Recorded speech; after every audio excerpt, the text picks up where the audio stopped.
Forward then to independence. To independence now. Tomorrow, the United States of Africa.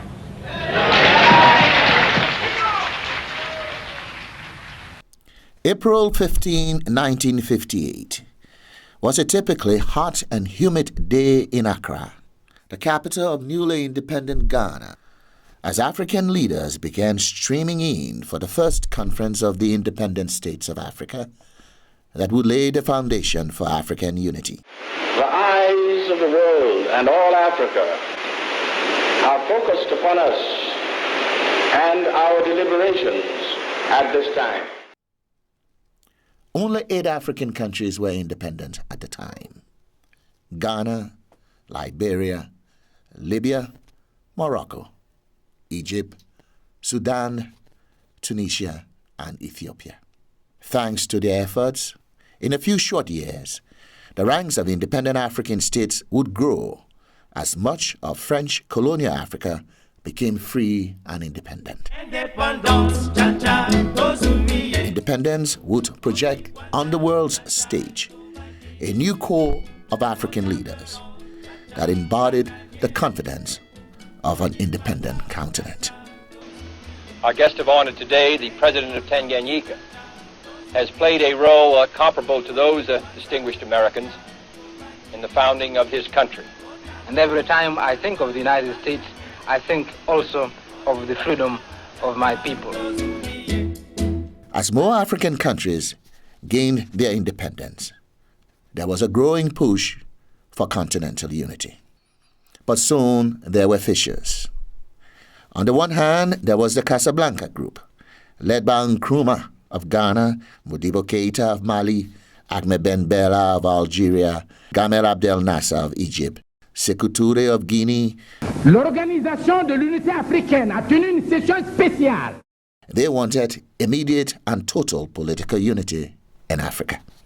On the other hand, there was the Monrovia Group, led by William Tupman of Liberia, Nnamdi Azikiwe of Nigeria, Félix Houphouët-Boigny of la Côte d'Ivoire, On préférait l'indépendance. Léopold Sédar Senghor of Senegal, among others, who opted for a more gradual approach to unity.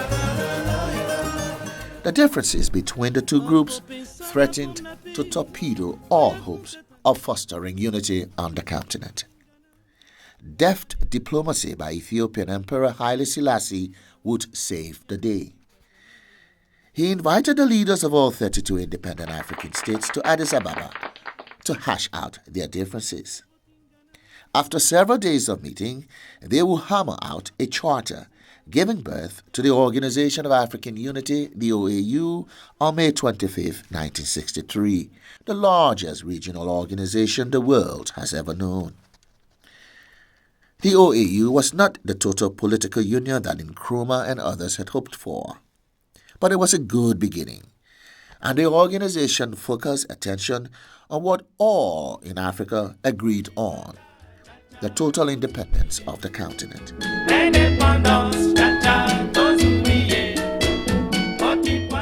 Thanks to the work of the OAU, in a few years, much of the remaining 20 or so states in Africa still under colonial rule would become free.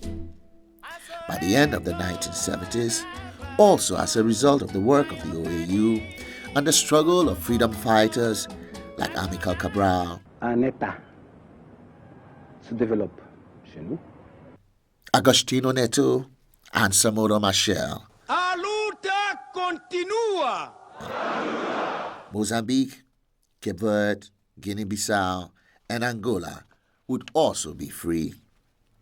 The African Convention is gonna take place in Now, the OAU could focus its efforts on the last bastion of resistance to true independence in Africa, the racist apartheid regime in South Africa. invitation to people of The organization had, in fact, for long given support to the struggle to free South Africa from white minority rule.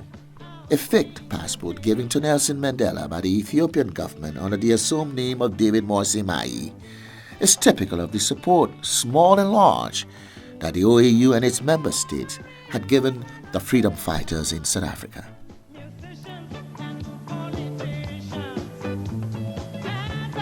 Soon, however, as a result of the Rivonia trial, Mandela, Walter Sisulu, Govan Mbeki, and the entire leadership of the ANC would be in jail on Robben Island.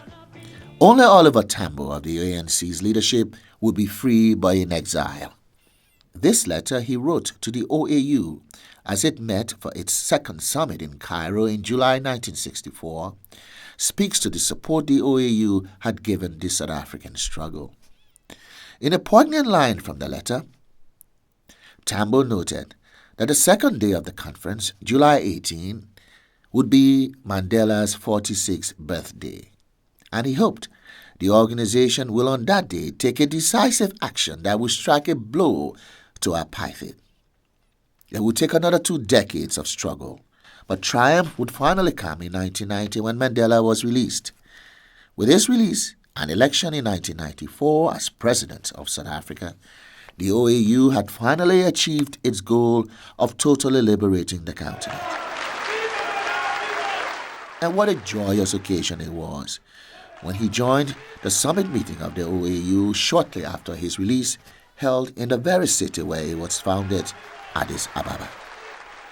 It was also fitting, too, that it would be in South Africa that the OAU, having achieved its goal of freeing Africa, will transition to the African Union, the AU. With the second generation of African leaders now taking charge on the continent, the AU is focused on regional economic cooperation and integration as a tool for fostering political unity. Africa being now free and united, we must think now about the development of Africa by the Africans. That was the vision of the founding fathers. So whatever we may say, the OAU, together with the AU, has given us 50 years of great achievements.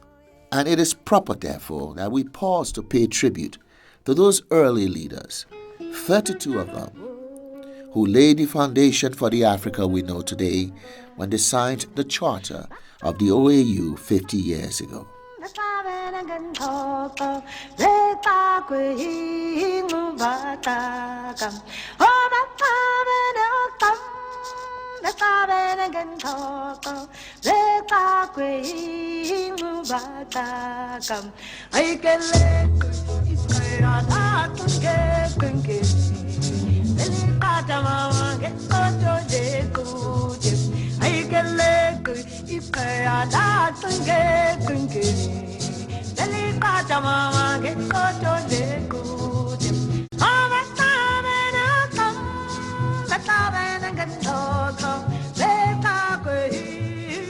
Thanks to them and their work, each of us can proudly say, I am an African. I owe my being to the hills and the valleys, the mountains and the glades, the rivers, the deserts, the trees, the flowers, the seas, and the ever-changing seasons that define the face of our native land. I know that none dare challenge me when I say I am an African. Today, it feels good to be an African. As we celebrate 50 years of African unity and the dawn of a new age of optimism on the continent, each of us can proudly say, today, it feels good to be an African. Long live African unity.